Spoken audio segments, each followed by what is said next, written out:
안녕하세요. 김태현 목사입니다. 뚜벅뚜벅 메시지. 오늘은 의미 있는 삶 시리즈 네 번째예요. 나를 소모하지 말고 나를 헌신하라. 나를 소모하지 말고 나를 헌신하라.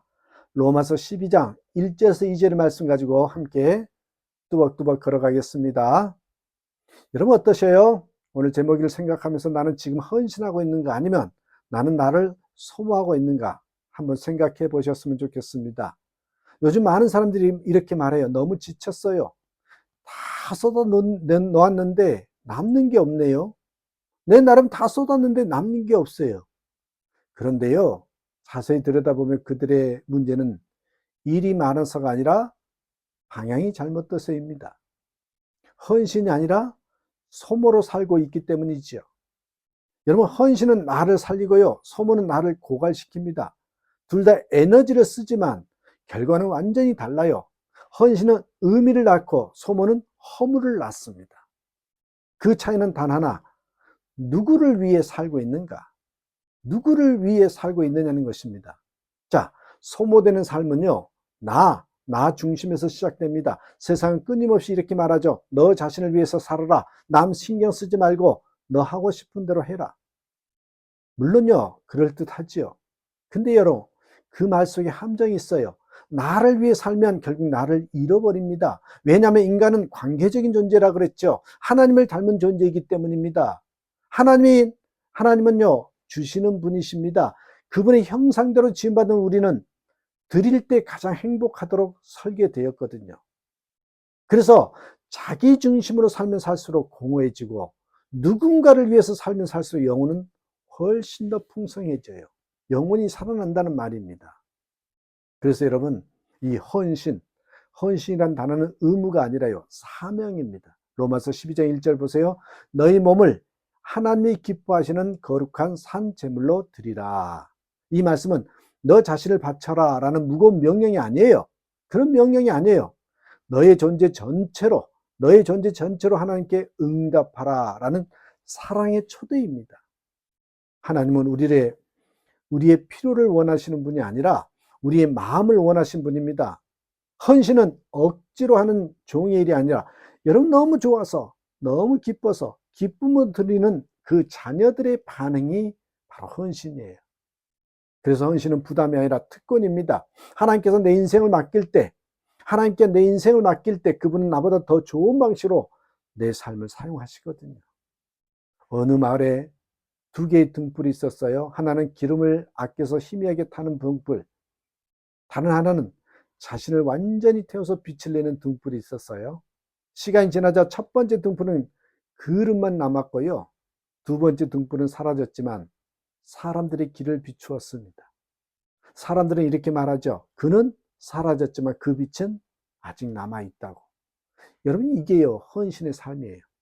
자신을 태우지만 그 빛은 다른 사람의 길을 비추고 결국 하나님께 향하게 된다는 것입니다. 또 오늘 본문에 뭐래요? 마음을 새롭게 함으로 변화를 받으라 그러죠.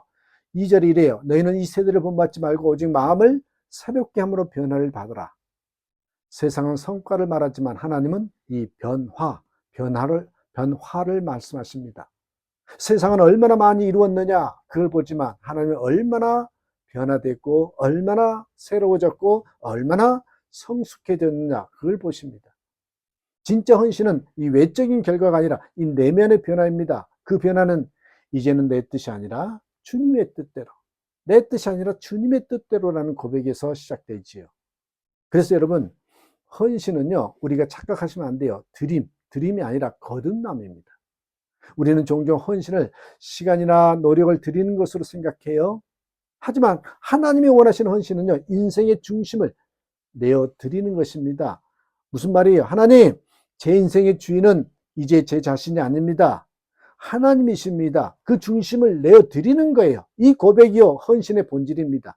하나님께 헌신할 때 그분은 우리의 삶을 소모품이 아닌 사명자로 바꾸십니다. 소모는 나를 닳게 하지만 헌신은 나를 새롭게 하거든요. 그래서 여러분, 헌신은 나를 비우는 것이 아니라 하나님으로 채워지는 과정입니다.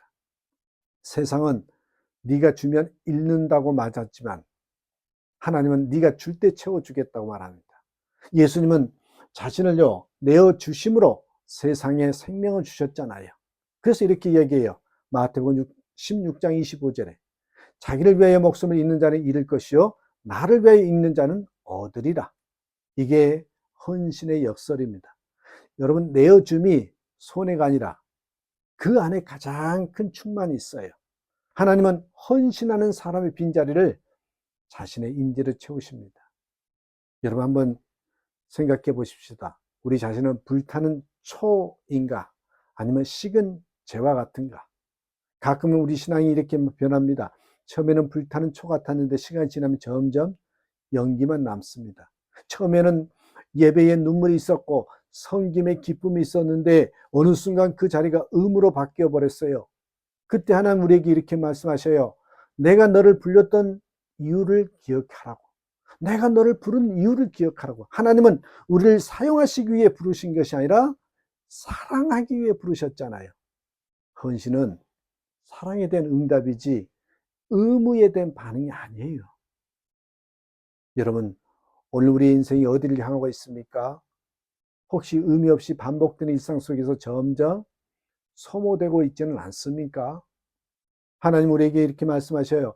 나는 네가 타버리기를 원하지 않는다. 나는 네 안에서 불타기를 원한다. 헌신은 나를 잃는 게 아니라 하나님 안에서 나를 찾는 길입니다. 오늘도 내 자리에서 작지만 진심으로 하나님께 예 라고 응답하는 삶, 그것이 의미 있는 삶의 시작입니다. 소모가 아닌 헌신의 삶이 되는 저와 여러분 되시기를 주님의 이름으로 축복합니다. 감사합니다.